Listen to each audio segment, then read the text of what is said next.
السلام علیکم۔ ہر روز ایک نئی اور سچی کہانی سننے کے لیے ہمارے چینل کو سبسکرائب کیجیے۔ ایک دفعہ کا ذکر ہے، عرب کے کسی ملک پر ایک سلطان حکومت کرتا تھا۔ اس کے 4 بیٹے اور 4 بیٹیاں تھیں۔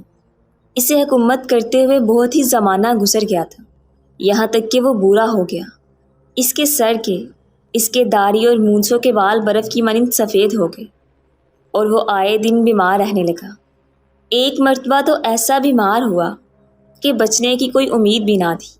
تب زندگی سے مایوس ہو کر اس نے اپنے 4 بیٹوں کو اپنے پاس بلایا اور یوں کہنے لگا، میرے پیارے بیٹو، اب میں مرنے والا ہوں، اس لیے جو کچھ میں تم سے کہوں گا اسے تم لوگوں نے غور سے سننا ہے اور اس پر تم لوگوں نے عمل بھی کرنا ہے۔ یہ سنتے ہی 4 بیٹوں کی غم سے بری حالت ہو گئی اور انہوں نے رونا شروع کر دیا۔ انہیں اپنے باپ سے بڑی محبت تھی۔ باپ کے علاوہ ان کا اس دنیا میں کوئی بھی نہیں تھا۔ لڑکوں کو روتے دیکھ کر سلطان نے خاموش رہنے کی ہدایت کی اور ان سے کہنے لگے، اے میرے عزیز بیٹو، جو دنیا میں آیا ہے اسے ایک نہ ایک دن جانا بھی ہے، یہی قدرت کا دستور ہے، لہٰذا تم رونے دھونے کی بجائے میری بات کو غور سے سنو اور اس پر عمل کرنے کا مجھ سے وعدہ کرو، پھر میں تم لوگوں سے وہ بات کرتا ہوں۔ بہت بہتر ابا جان، آپ فرمائیے، ہم سن رہے ہیں۔ لڑکوں نے آنسو پونچھتے ہوئے جواب دیا، دیکھو، جب میں دنیا سے رخصت ہو جاؤں گا تو لوگ مجھے نہلا دھلا کر کفن پہنائیں گے اور پھر میری میت قبرستان میں لے جا کر اس کو وہاں پر دفنائیں گے۔ اس کے بعد مسلسل 3 راتوں تک تم میں سے جو کوئی بھی میری قبر پر پہرا دے گا وہی میرے خاص تخت کا حقدار ہوگا۔ تم میں سے جو لڑکا سلطان بن جائے اس کے لیے میرا حکم یہ ہے کہ وہ اپنی بہنوں کی اچھی طرح سے دیکھ بھال کرے، کسی کو تکلیف نہ پہنچائے، اور جب وہ جوان ہو جائیں تو ان کی شادی کر دے۔ لڑکیوں کی شادیاں کرنے کا طریقہ یہ ہے کہ جو کوئی بھی پہلی بار تمہارے پاس آ گئے، کسی لڑکی سے شادی کرنے کی خواہش کرے، اسی کے ساتھ لڑکی کی شادی کر دینا، خواہ آنے والا کوئی انسان، کوئی درندہ یا آسمان پر اڑنے والا پرندہ ہو۔ وعدہ کرو کہ تم اپنے باپ کی اس وصیت پر سچے دل سے عمل کرو گے۔ 4 لڑکوں نے قسم کھا کر عہد کیا کہ وہ اس وصیت کو دل و جان سے پورا کرنے کی کوشش کریں گے، اگرچہ وہ سب دل ہی دل میں حیران تھے کہ اس عجیب و غریب نصیحت کا آخر کیا مطلب ہے۔ انہوں نے بہت دماغ لڑایا لیکن کسی کی سمجھ میں کچھ نہیں آ سکا۔ آخر انہوں نے سوچا کہ مرتے وقت بوڑھے سلطان کے ہوش و حواس جاتے رہے تھے، اس لیے اس نے ایسی بے معنی وصیت دی ہے، لیکن انہوں نے اپنے باپ سے وعدہ کیا کہ وہ اس وصیت پر عمل کریں گے۔ اس لیے جب سلطان مر گیا اور وہ اسے قبرستان میں دفن کر آئے تو پہلی رات سب سے بڑے بیٹے نے اس کی قبر پر پہرا دینے کا فیصلہ کیا۔ سورج غروب ہوتے ہی وہ باپ کی قبر پر پہنچ جاتا ہے۔ قبرستان میں بھیانک سناٹا تھا۔ جب اندھیرا زیادہ ہوا تو بڑی بڑی چیزیں فضا میں پرواز کرنے لگی۔ ان کی آنکھوں سے زرد رنگ کی چنگاریاں نکل رہی تھیں۔ بڑا بیٹا یہ دیکھ کر بہت خوفزدہ ہوا اور اس کے لیے قبرستان میں ایک ایک پل کاٹنا دشوار ہو گیا، جیسے اس کی جان کہیں پر اٹکی ہوئی ہو۔ آدھی رات ہوتے ہی قبرستان سے بھیانک اور ڈراؤنی چیخیں بلند ہونے لگی، جیسے کہ بدروحیں چلا چلا کر کہہ رہی ہوں۔ یہ آوازیں ایسی خوفناک تھیں کہ بڑے بیٹے کا کلیجہ اچھل کر باہر آ گیا۔ اس کا بدن خوف سے تھر تھر کانپنے لگا اور صبح ہونے سے پہلے ہی قبرستان سے وہ بھاگ نکلا۔ اگلی رات دوسرا بیٹا اپنے باپ کی قبر پر پہرا دینے کے لیے گیا۔ اس نے بڑے بھائی کی زبانی سارا قصہ سن لیا تھا کہ کس طرح سے اسے بدروحوں نے ڈرایا تھا۔ وہ باپ کی قبر کے پاس مصلی بچھا کر نماز پڑھنے لگا، یہاں تک کہ آدھی رات ہو گئی۔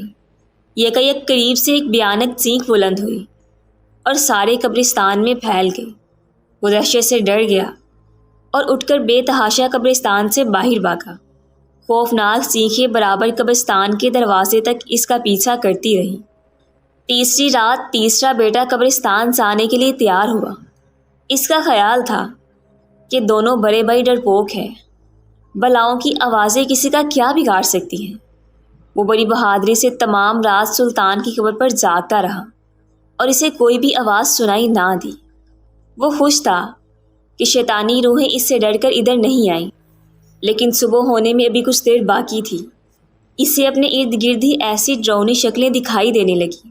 ان کے چہرے کالے تھے اور لمبے لمبے سفید دانت منہ سے باہر نکلے ہوئے تھے۔ ان کالی بلاؤں نے اسے ہر طرف سے گھیرنا چاہا۔ پھر یکایک انہوں نے آوازوں میں کہکے لگا کر کہا، پکڑو لو اس نوجوان کو اور اس کی ٹکا بوٹی کر کے ہڑپ کر جاؤ، پکڑو پکڑو، اسے جانے نہ دینا۔ تیسرے بیٹے نے یہ تماشا دیکھا تو خوف سے اس کا خون رگوں میں جمنے لگا۔ اس نے نہ آؤ دیکھا نہ تاؤ، سر پر پاؤں رکھ کر وہاں سے بھاگا اور محل میں جا کر ہی دم لیا۔ دیر تک وہ اپنا پھولا ہوا سانس ٹھیک کرتا رہا، اوپر تلے پانی کے کئی پیالے پیے، تب کچھ اس کی جان میں جان آئی۔ چوتھی رات سب سے چھوٹا بیٹا قبرستان جانے کے لیے تیار ہوا۔ اس کا نام جعفر تھا اور اپنے تینوں بھائیوں سے زیادہ عقل مند، ہوشیار اور نیک انسان تھا۔ اس نے اپنی تلوار کمر سے باندھی اور قبرستان میں جان پہنچا۔ بڑے بھائیوں نے اس کا مذاق اڑایا اور کہا، جو کام ہم سے نہیں ہو سکا وہ جعفر کیا کرے گا؟ کیا یہ ہم سے زیادہ بہادر ہے؟ دیکھ لینا، ابھی خوف سے لرزتا اور کامتا بھاگتا چلا آئے گا۔ رات بھر جعفر باپ کی قبر پر جاگتا رہا۔ تلوار اس کے ہاتھ میں تھی۔ اس نے سن رکھا تھا کہ تلوار کے سامنے بڑے بڑے خبیث جن اور بھوت بھاگ جاتے ہیں۔ رات گزرتی رہی، ستارے آہستہ آہستہ مغرب کی طرف جھلکتے رہے اور کوئی آواز سنائی نہ دی۔ ہر طرف گہرا سناٹا تھا۔ جب مشرق کی جانب سے روشنی کی سنہری کرن چمکی، اس نے قبرستان کی دیوار کے قریب ایک خوفناک ہڈیوں کو کھڑا دیکھا۔ اس کا چہرہ بڑا ہی غلط تھا اور آنکھوں سے آگ کے شعلے نکل رہے تھے۔ اس نے وہیں سے اپنے بازو پھیلائے۔ یہ بازو جعفر کو پکڑنے کے لیے بڑھے تھے اور بڑھتے بڑھتے بہت ہی نزدیک آئے تھے۔ جعفر نے دیکھا کہ اس کے ہاتھ کسی درندے کے پنجے کی طرح مڑے ہوئے ہیں اور ان پر لمبے لمبے نوکیلے ناخن ہیں۔ جعفر نے اطمینان سے تلوار کا ہاتھ مارا۔ دیو کا ایک پنجہ کٹ کر نیچے گرا۔ پنجہ گرتے ہی اس نے خوفناک چیخ ماری اور غائب ہو گیا۔ جعفر نے اس کا کٹا ہوا پنجہ اٹھا کر اپنے کرتے کی جیب میں رکھ لیا۔ اتنے میں صبح ہوئی۔ وہ قبرستان سے نکل کر محل میں واپس آ گیا۔ دوسری رات تو پھر سے قبرستان گیا اور باپ کی قبر کے پاس بیٹھ گیا۔ آج بھی تلوار اس کے ہاتھ میں تھی۔ ساری رات اسے کوئی بدروح دکھائی نہ دی اور نہ اسے کوئی خبیث چیخ سنائی دی، لیکن صبح کے وقت اچانک ایک ڈراؤنی شکل زمین کا سینہ پھاڑ کر نکلی۔ اس کے خونخوار دانت لمبے اور تلوار کی طرح تیز اور چہرہ ایسا خوفناک کہ جعفر کی جگہ کوئی اور ہوتا تو ڈر کے مارے وہیں اس کا دم نکل جاتا۔ جعفر نے اللہ کا نام لے کر تلوار ماری اور جن کی گردن اڑا دی۔ گردن گرتے ہی وہ دھرم سے گرا۔ جعفر نے بڑھ کر اس کے دونوں کان کاٹ لیے۔ کان کٹتے ہی جن کا در آخر راہ کے ڈیروں میں تبدیل ہوا۔ جعفر نے اس کے کٹے ہوئے کان جیب میں رکھے اور قبرستان سے نکل کر محل میں واپس آیا۔ سارا دن وہ آرام سے سویا رہا اور سورج غروب ہونے سے تھوڑی دیر پہلے نہا دھو کر کھانا کھایا اور تلوار سنبھال کر قبرستان کی جانب روانہ ہوا۔ یہ تیسری اور آخری رات تھی جو اپنے باپ کی وصیت پوری کرنے کے لیے اسے قبر کے پاس جا کر گزارنی تھی۔ جعفر ہر خطرے کا مقابلہ کرنے کے لیے تیار تھا اور تھوڑی تھوڑی دیر کے بعد آس پاس کا جائزہ لے لیتا۔ آدھی رات تک کوئی خاص واقعہ پیش نہیں آیا، لیکن جو ہی اس کے کان میں آدھی رات کی آواز گونجی، وہ ہوشیار ہو گیا اور یکایک اسے محسوس ہوا کہ قبرستان میں بہت سے لوگ چل پھر رہے ہیں۔ وہ ان کے سائے کو دیکھ رہا تھا مگر ان کی صورتیں دکھائی نہ دیتی تھیں۔ تھوڑی دیر کے بعد آہستہ آہستہ ایسی آواز سنائی دینے لگی جیسے کہ بہت سی بلیاں رو رہی ہیں اور کتے گھرا رہے ہوں۔ جعفر نے ان آوازوں اور سایوں کی طرف کوئی دھیان نہیں کیا۔ وہ جانتا تھا کہ یہ سب شیطانی حرکتیں اسے ڈرا کر قبرستان سے ڈرا دینے کے لیے ہو رہی ہیں، غرض کہ وہ اپنی جگہ جمع رہا۔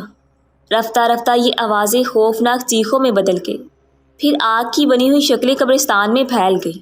ان کے ہاتھوں میں آگ کی تلواریں تھیں اور وہ چیختی چلاتی جعفر کی طرف بڑھ رہی تھیں۔ ان کی تعداد ہزاروں کے لگ بھگ تھی۔ ایک لمحے کے لیے جعفر گھبرا گیا، لیکن پھر اس نے قرآن پاک کی آیتیں پڑھ کر اپنے اوپر دم کی اور تلوار پکڑ کر انہیں حرکت کرتے ہوئے بتوں کی جانب دیکھا۔ جعفر کا لپکنا تھا کہ وہ بت خود بخود غائب ہو گئے اور وہ ڈراؤنی آوازیں بھی تھم گئی۔ جعفر دوبارہ اپنے باپ کی قبر کے پاس آ کر بیٹھ گیا۔ صبح ہونے تک کوئی واقعہ پیش نہیں آیا۔ ابھی سورج کی پہلی کرن نے آسمان کی مشرقی کنارے سے جھانکا ہی تھا کہ ایک بہت بڑا جن نمودار ہوا۔ اس کے بدن پر لمبے لمبے اور سیاہ بال تھے اور چہرے پر 4 بڑی بڑی خوفناک آنکھیں تھیں۔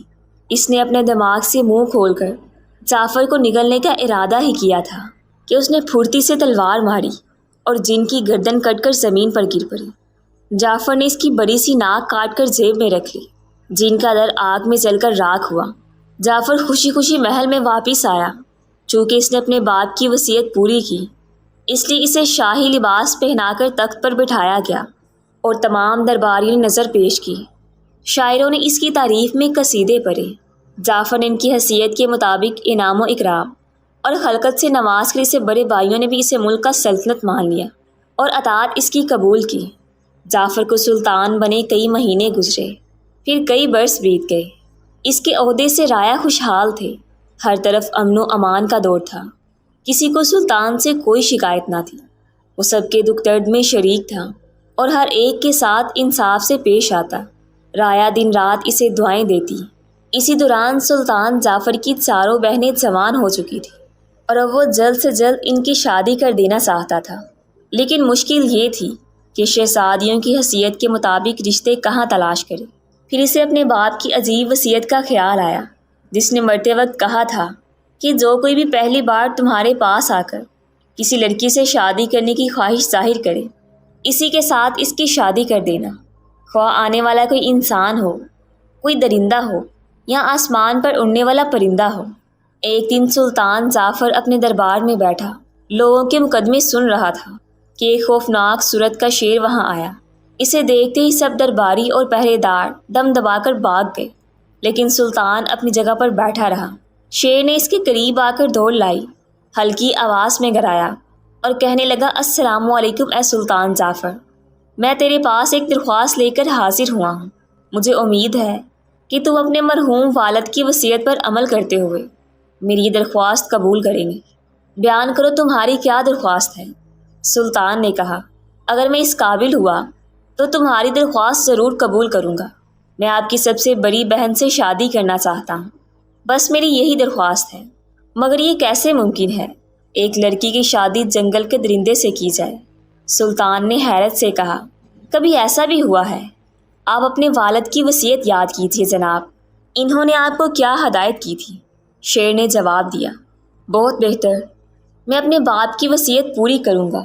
سلطان جعفر نے کہا، اور اسی وقت اپنی سب سے بڑی بہن کی شادی شیر کے ساتھ کر دی۔ شیر اسے اپنی کمر پر سوار کر کے چلا گیا۔ وقت گزرتا گیا۔ سلطان جعفر کو اپنی بڑی بہن اور اس کے شوہر شیر کے بارے میں کچھ پتہ نہ چلا کہ وہ کہاں ہیں اور کس حال میں ہیں۔ ایک دن کیا ہوا کہ ایک بڑا سا چیتا داڑتا ہوا دربار میں آیا اور درخواست کی، سلطان جعفر اپنی دوسری بڑی بہن کی شادی اس کے ساتھ کریں۔ جب سلطان نے اعتراض کیا کہ بھلا چیتے کی شادی ایک شہزادی سے کیسے ہو سکتی ہے، تو چیتے نے اس کو اس کے باپ کی وصیت یاد دلائی۔ مجبور ہو کر سلطان نے اپنی دوسری بہن کی شادی چیتے سے کر دی اور وہ شہزادی کو لے کر چلا گیا۔ ابھی چیتے کو گئے تھوڑی ہی دیر ہوئی تھی کہ آسمان سے ایک بہت ہی بڑا عقاب نیچے اترا اور سلطان جعفر سے کہنے لگا، میں تیری تیسری بہن سے شادی کی درخواست لے کر آیا ہوں۔ امید ہے تو اپنے باپ کی وصیت پر عمل کرتے ہوئے اس کی شادی مجھ سے کرے گا۔ سلطان جعفر نے عقاب کی بات مان لی اور تیسری بہن کی شادی اس کے ساتھ کر دی۔ عقاب شہزادی کو اپنے پنجوں میں دبا کر اڑ گیا اور چند لمحوں کے بعد وہ اتنا اونچا ہوا کہ ایک ننھی منی چڑیا کی مانند دکھائی دینے لگا۔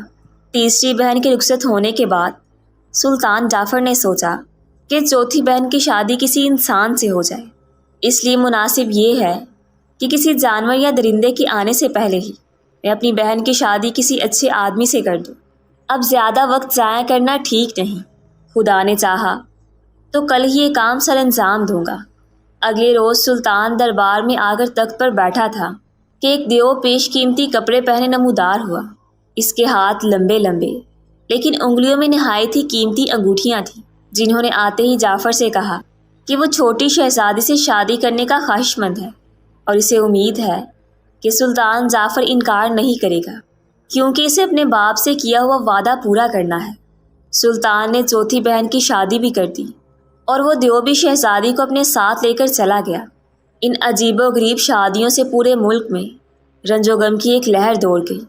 رایا کو 4 شہزادیوں سے بڑی محبت تھی اور کوئی بھی نہیں چاہتا تھا کہ ایسی خوبصورت شہزادیوں کی شادیاں شیروں، عقاب اور دیو سے ہو جائے، مگر لوگوں کو مرحوم سلطان کی وصیت کا پورا علم تھا اور وہ جانتے تھے کہ اس کی ہر بات حکمت و دانائی سے خالی نہیں ہوتی۔ چنانچہ لوگ کچھ عرصے رو دو کر خاموش ہو گئے۔ کئی برس بیت گئے، شہزادیوں کی کوئی خبر معلوم نہ ہوئی۔ ادھر سلطان جعفر شہزادیوں کے رخصت ہونے کے بعد بہت ہی رنجیدہ تھا۔ اس کی تنہائی دور کرنے کی خاطر وزیروں امیروں نے یہ تجویز پیش کی کہ اب سلطان کو شادی کر لینی چاہیے تاکہ شہزادیوں کے جانے سے محل کی کھوئی ہوئی رونقیں واپس آ جائیں۔ مگر سوال یہ تھا کہ وہ اپنے لیے ایسی بیوی کہاں سے تلاش کرے جو خوبصورت اور وفادار بھی ہو اور جو اپنی میٹھی میٹھی باتوں سے اس کا دل بھی بہلایا کرے۔ سلطان کی سلطنت سے کہیں دور پہاڑیوں کی بلند چوٹیوں پر ایک عالی شان قلعہ تھا اور اس قلعے میں ایک خوبصورت شہزادی رہتی تھی۔ اس کا نام سعدیہ تھا۔ سعدیہ کے ماں باپ مر گئے اور اب وہ اس قلعے میں اکیلی رہتی تھی۔ سلطنت کا کام وزیر اعظم کے ذمہ تھا، لیکن وہ ہر کام میں شہزادی سعدیہ سے مشورہ کرتا۔ شہزادی کی خوابگاہ میں اس کی منصہری کے عین سامنے والی دیوار پر ایک سنہری آئینہ لگا ہوا تھا۔ یہ آئینہ شہزادی کو اس کی ایک خالہ نے تحفے میں دیا تھا۔ یہ تمام ملک میں دانا عورت کے نام سے مشہور تھی، لیکن طلسمی سنہری آئینہ بھی اس نے بنایا تھا۔ ہر روز صبح سویرے جب شہزادی کی آنکھ کھلتی تو وہ اس آئینے کے سامنے کھڑی ہو کر کہتی، اے سنہری آئینے، بتا مجھ سے شادی کون کرے گا؟ اور سنہری آئینے میں سے ہمیشہ یہی آواز آتی، اے شہزادی، تو ایک بہادر و خوبصورت نوجوان سلطان کی بیوی بنے گی۔ آئینے کی یہ بات سن کر شہزادی ٹھنڈی آ بھر کر رہ جاتی۔ نہ جانے اس وقت وہ سلطان کہاں ہوگا اور کیا کر رہا ہوگا، اور نہ معلوم کب میری اس سے ملاقات ہو۔ ایک دن جب آئینے نے حسب معمول یہی جواب دیا تو شہزادی نے اپنی بوڑھی دایا کو طلب کیا۔ یہ وہ عورت تھی جس نے سعدیہ کو بچپن میں اپنا دودھ پلایا تھا اور شہزادی اس کی بڑی عزت کرتی تھی۔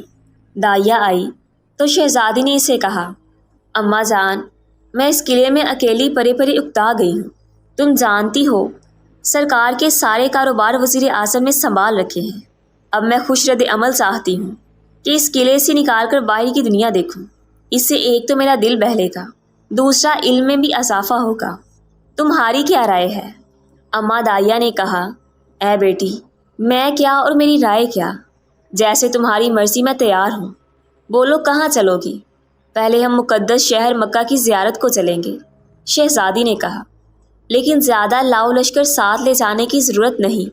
میں ایک عام عورت کے بیس میں سفر کرنا زیادہ پسند کروں گی تاکہ لوگ میری طرف توجہ نہ کریں۔ شہزادی بن کر باہر جاؤں گی تو بے شمار فقیر تنگ کریں گے۔ اس کے علاوہ راستے میں ان ڈاکوؤں کا بھی تو خطرہ ہے جو بڑے بڑے قافلوں کو لوٹ کر لے جاتے ہیں۔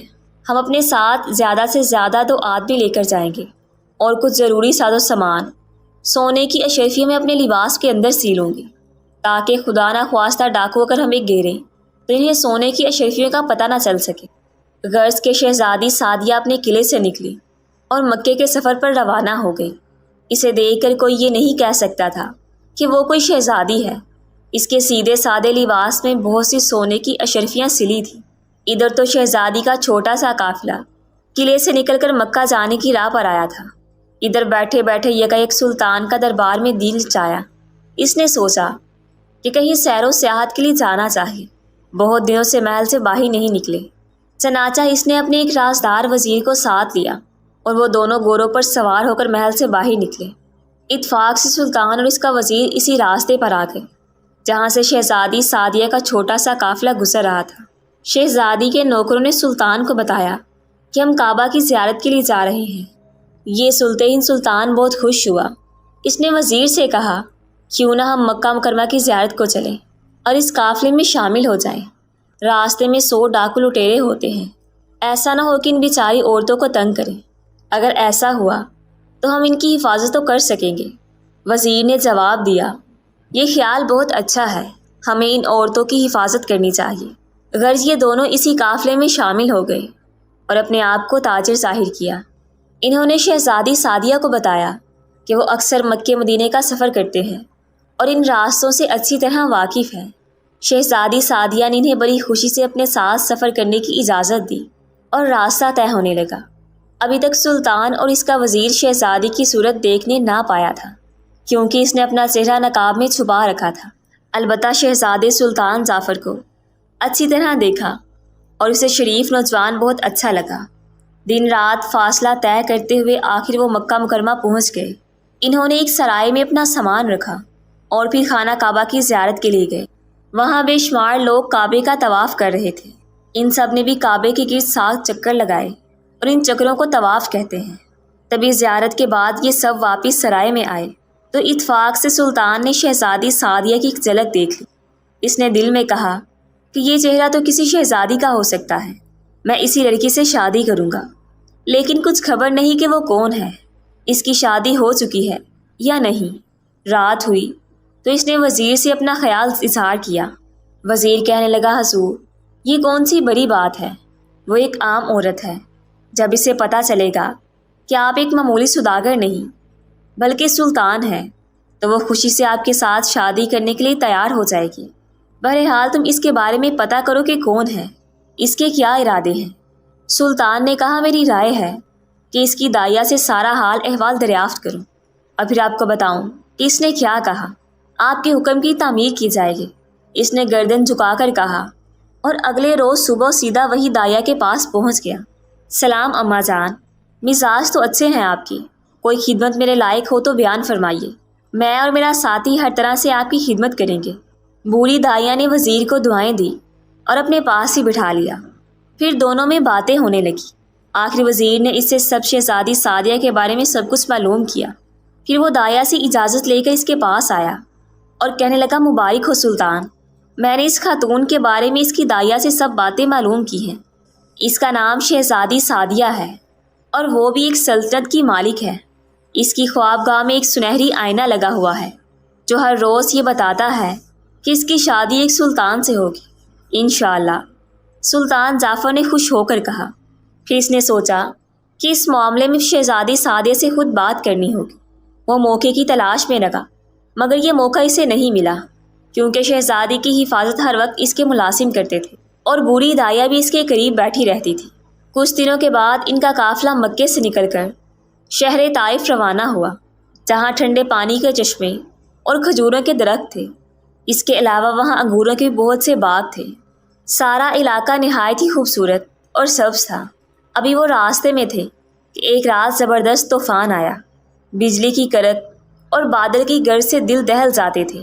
ہر طرف گپ اندھیرا تھا، کبھی کبھی بجلی چمکتی تھی۔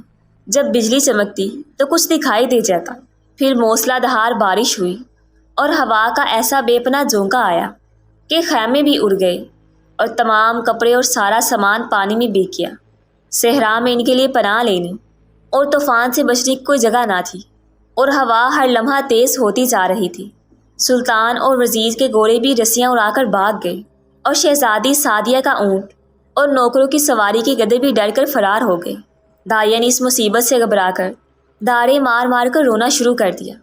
شہزادی سعدیہ اسے دلاسا دے رہی تھی کہ اماں جان حوصلہ رکھو، خدا ہمارا نگہبان اور محافظ ہے، وہ ہماری ضرور مدد کرے گا۔ مگر بیٹی یہ تو سوچو کہ اس بے سر و سامانی میں ہمارا کیا حشر ہوگا۔ کیا خدا آسمان سے ہماری سواری کے لیے اونٹ اور گھوڑے بھیجے گا، اور اگر راستے میں ڈاکو آن پڑے تو پھر کیا ہوگا؟ وہ ہمیں اور ہمارے نوکروں اور لونڈیوں کو غلام بنا کر لے جائیں گے۔ یہ کہہ کر بڑھیا نے پھر سے آنسو بہانا شروع کر دیے۔ شہزادی سعدیہ نے اکتا کر کہا، اماں جان میں پھر کہتی ہوں گھبراؤ مت، خدا کی ذات سے مایوس نہیں ہونا چاہیے، وہ ہماری ضرور مدد کرے گا۔ سنو، میرے پاس ایک مقدس تعویذ ہے جو مجھے میری مرحومہ ماں نے دیا تھا۔ اس میں یہ خوبی ہے کہ یہ ہر مصیبت میں کام آتا ہے۔ اس میں سے روشنی کی کرنیں پھوٹ رہی تھی۔ یہ گاٹ کا ٹکڑا بلا کیا کام دے گا؟ دائیا نے منہ بنا کر کہا، ابھی تمہیں اس کا کرشمہ دکھاتی ہوں، شہزادی سعدیہ نے کہا اور تعویذ اپنی گردن سے نکال کر دائیں ہتھیلی پر رکھا، پھر منہ ہی منہ میں کچھ پڑھ کر تعویذ پر پھونک ماری اور اس کے بعد بولی، اے تعویذ، میں سخت مصیبت میں گرفتار ہوں، خدا کے واسطے ہماری اس مصیبت کو دور کر۔ اب یہ الفاظ شہزادی نے ادا ہی کیے تھے کہ ایک زوردار دھماکہ ہوا اور ایک ہیبت ناک شکل کا دیو نمودار ہوا۔ اسے دیکھتے ہوئے بوڑھی نے ڈر کر چیخ ماری اور بے ہوش ہو گئی۔ یہ دیو وہی تھا جس نے سلطان کی چوتھی بہن سے شادی کی، لیکن شہزادی کو اس کے بارے میں کچھ بھی پتہ نہیں تھا۔ فرمائیے، میں آپ کی کیا خدمت بچا لاؤں؟ دیو نے ادب سے جھک کر کہا۔ ہمیں جلدی سے کسی محفوظ مقام پر پہنچا دو، شہزادی نے حکم دیا۔ بہت بہتر، دیو نے کہا، میں آپ سب کو اپنے گھر میں لے چلتا ہوں، وہاں آپ کی حفاظت رہے گی۔ یکایک قافلے والوں نے محسوس کیا کہ زمین ان کے قدموں تلے سے کھسکتی جا رہی ہے اور وہ فضا میں بلند ہوتے چلے جا رہے ہیں۔ خوف سے انہوں نے اپنی آنکھیں بند کی۔ ان میں سلطان اور اس کا وزیر بھی شامل تھے۔ تھوڑی دیر کے بعد ان کے پاؤں زمین سے لگے اور سب نے آہستہ آہستہ آنکھیں کھول دیں۔ کیا دیکھتے ہیں؟ کوئی خوبصورت وادی میں کھڑے ہیں جس کے چاروں طرف اونچے اونچے برفانی پہاڑ ہیں۔ وادی کے درمیان میں ایک شاندار محل بنا ہوا ہے جس کے ارد گرد نہایت حسین باغ تھے۔ وہ دیو انہیں اس محل میں لے گیا۔ اتنے میں ایک خوبصورت عورت محل سے نکل کر سامنے آئی اور سلطان نے حیرت سے دیکھا کہ وہ اس کی چوتھی بہن تھی۔ بھائی جان آپ، وہ خوشی سے چلائی اور سلطان کے گلے سے لپٹ گئی۔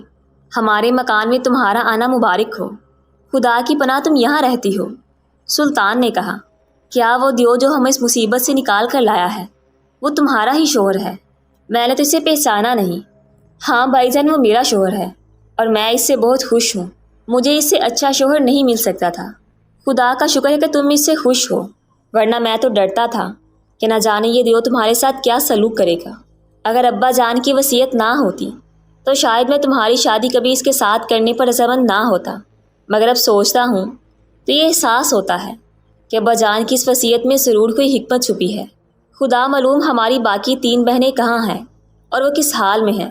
بھائی جان، جس بہن کی شادی آپ نے جنگل کے بادشاہ شیر کے ساتھ کی تھی وہ یہاں سے قریب ہی رہتی ہے، چاہو تو اس سے مل سکتے ہو۔ یہ سن کر سلطان بہت خوش ہوا۔ انہوں نے 3-4 دن اس محل میں قیام کیا۔ سلطان کی بہن اور اس کے شوہر دل سے سب کی خاطر مدارت کرتے اور شہزادی سعدیہ، بوڑھی دائیا اور اس کے نوکروں کو نئے کپڑے بنا کر دیے، سواری کے لیے اونٹ اور گھوڑے بھی مہیا کیے۔ اس کے بعد ان سب نے اسے اجازت لی اور شیر کے مکان کی جانب روانہ ہوئے جہاں سلطان کی سب سے بڑی بہن رہتی تھی۔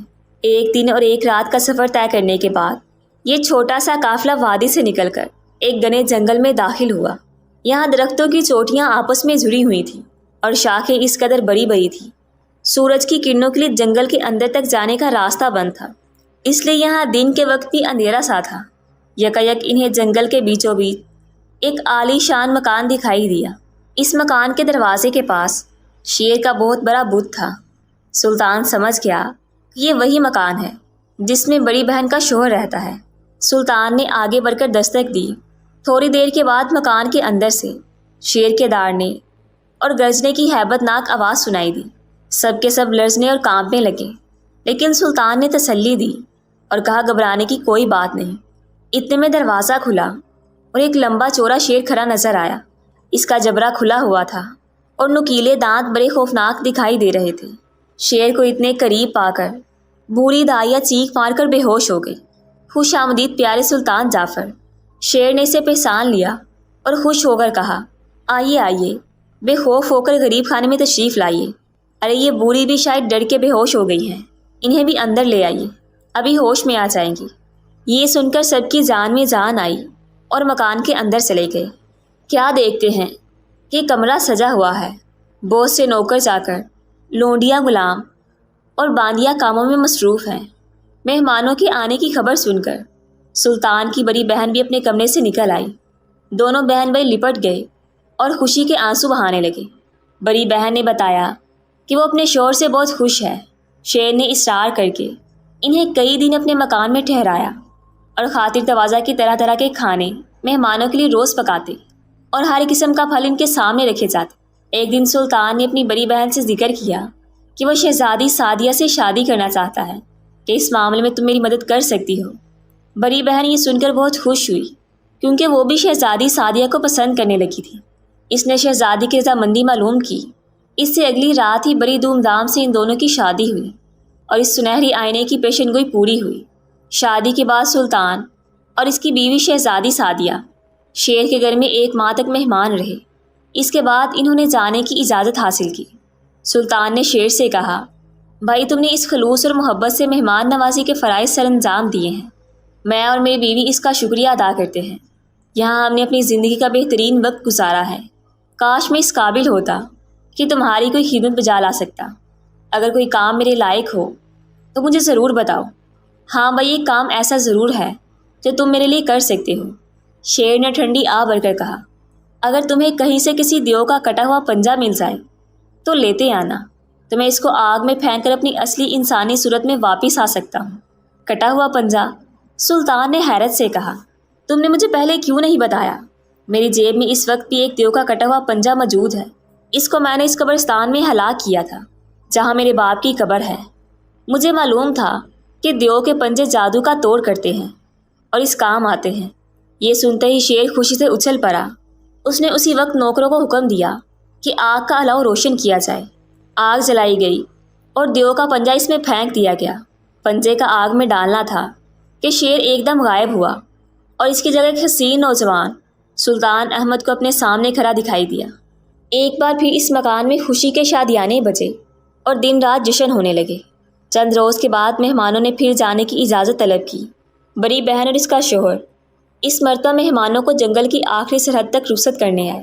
اب انہوں نے شمال کی جانب رخ کیا۔ 5 دن اور 5 راتیں چلنے کے بعد وہ ایک بہت ہی بڑے قلعے کے دروازے پر پہنچے۔ قلعے کا دروازہ لوہے کا بنا ہوا تھا اور اس کی دیوار پر انہوں نے ایک سیاہ چیتے کی تصویر بنی ہوئی دیکھی۔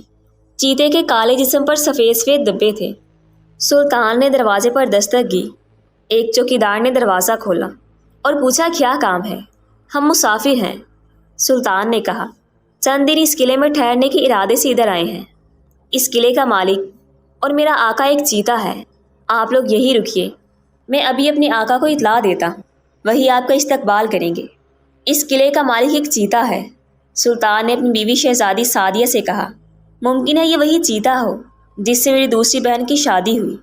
اتنے میں سیاہ رنگ کا ایک بڑا سا چیتا دوڑتا ہوا آیا۔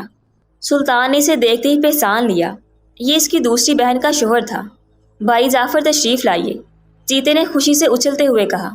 میری بڑی خوشی نصیبی ہے کہ آپ یہاں آئے۔ آپ اندر چلیے اور اپنی بہن سے ملیے، وہ آپ کو بہت یاد کرتی ہیں۔ سلطان اور اس کے ساتھی قلعے میں گئے اور وہاں کی چہل پہل دیکھ کر حیران ہوئے۔ جعفر اپنی دوسری بہن سے ملا۔ اس نے جعفر کو بتایا کہ وہ اپنے شوہر چیتے کے ساتھ بڑی شاندار زندگی بسر کر رہی ہے اور اسے یہاں پر کوئی تکلیف نہیں ہے۔ تب جعفر نے اپنی بڑی بہن اور اس کے شوہر شیر سے ملنے کی داستان سنائی۔ آخر میں یہ بھی بتایا کہ کس طرح شیر اپنی اصل انسانی صورت میں واپس آیا اور ایک خوبصورت نوجوان بن گیا۔ چیتے نے یہ کہانی سن کر گردن ہلائی اور اس کی آنکھوں سے آنسو ٹپ ٹپ کرنے لگے۔ جعفر نے پوچھا، بھائی تم کیوں رو رہے ہو؟ اگر میں تمہارے کسی کام آ سکتا ہوں تو مجھے بتائیے۔ میری سوتیلی ماں نے بچپن میں مجھ پر جادو کیا اور میں انسان سے خوفناک چیتا بن گیا۔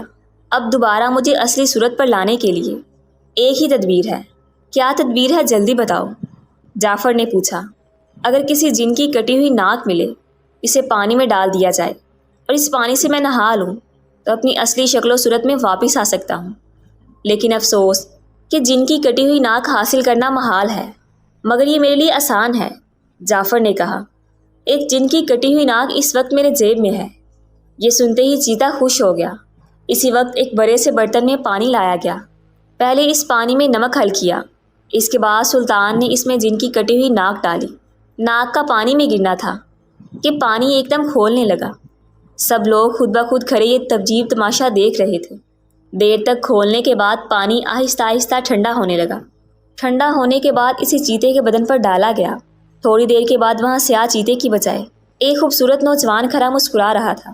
اس نے جبٹ کر جعفر کو گلے سے لگایا اور دیر تک اس کا شکریہ ادا کرتا رہا۔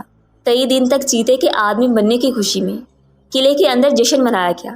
اس کے بعد سلطان اور شہزادی سعدیہ نے اپنے میزبانوں سے رخصت ہونے کی اجازت مانگی اور ایک بار پھر منزل کی جانب روانہ ہوئے۔ چلتے چلتے وہ پہاڑوں سے گری ہوئی ایک سنسان وادی میں پہنچے، جہاں نہ آدم تھا نہ آدم زاد۔ ہر طرف ایک بھوکا سا عالم تھا، ایسی گہری خاموشی کہ آپ ہی آپ خوف آنے لگتا۔ سلطان اور شہزادی نے نہایت ہی بیش قیمتی لباس پہن رکھے تھے۔ ان کے علاوہ شہزادی کے پاس بہت سے زیور اور ہیرے جواہرات بھی تھے۔ یہ سب تحفے انہیں چیتے نے انسان بننے کی خوشی میں دیے تھے۔ ان کے نوکر بھی مالا مال تھے، نفیس گھوڑے اور قیمتی اونٹ گھوڑوں کے علاوہ تھے۔ انہوں نے اپنے جانوروں کے گلے اور ہاتھ پاؤں میں چاندی کے زیورات ڈال دیے تھے۔ جہاں پناہ، یہاں سے آپ کا ملک اب صرف 1 دن کی دوری پر ہے، وزیر نے سلطان کو بتایا، لیکن بہتر یہ ہے کہ سنسان وادی میں رکنے کی بجائے ہم بڑھتے چلیں، کیونکہ یہاں ڈاکوں اور لٹیروں کا بہت ہی خطرہ ہے۔ وہ تو ٹھیک ہے، جعفر نے کہا، مگر یہ بھی دیکھو کہ ہم کس قدر تھک چکے ہیں۔ تھوڑی دیر آرام کر لیں، پھر آگے بڑھیں گے۔ ابھی یہ الفاظ سلطان کے منہ سے نکلے ہی تھے کہ پہاڑوں کے راستے سے 10-15 گھڑ سوار ایک دم نمودار ہوئے۔ ان کے چہرے کالے نقابوں میں چھپے ہوئے تھے اور ہاتھوں میں چمکتی ہوئی ننگی تلواریں تھیں۔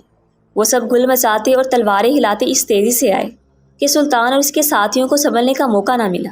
جو کچھ مال تمہارے پاس ہے نکال دو اور فوراً ہمیں دے دو، ڈاکوں کا سردار چلایا، ورنہ ہم تم سب کو چن چن کر قتل کریں گے۔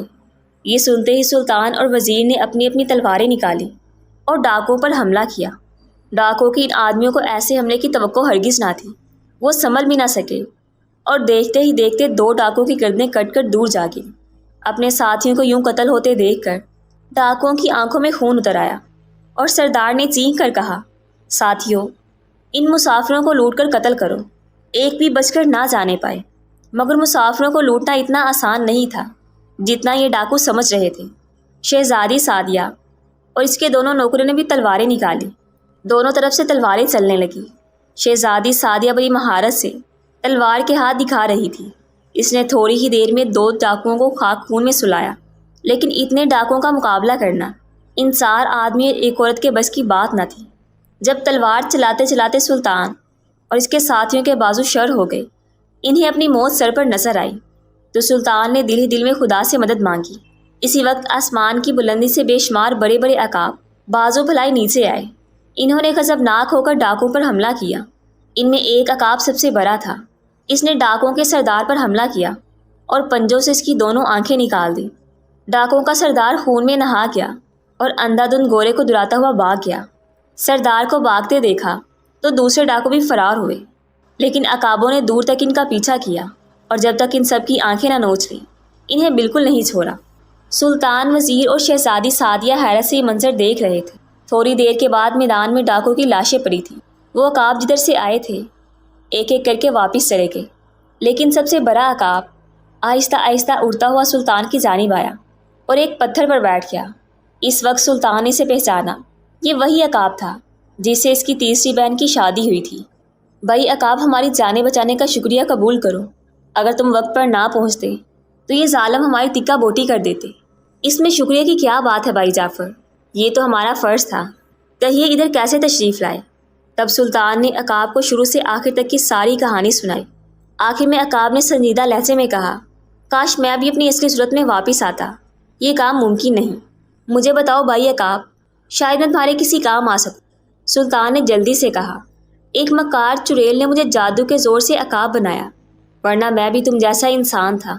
عقاب نے روتے ہوئے کہا، اب وہ صورت دوبارہ تبھی مل سکتی ہے جب کسی جن کے کان میرے جسم سے چھوئیں، تب میں دوبارہ انسان بن سکتا ہوں۔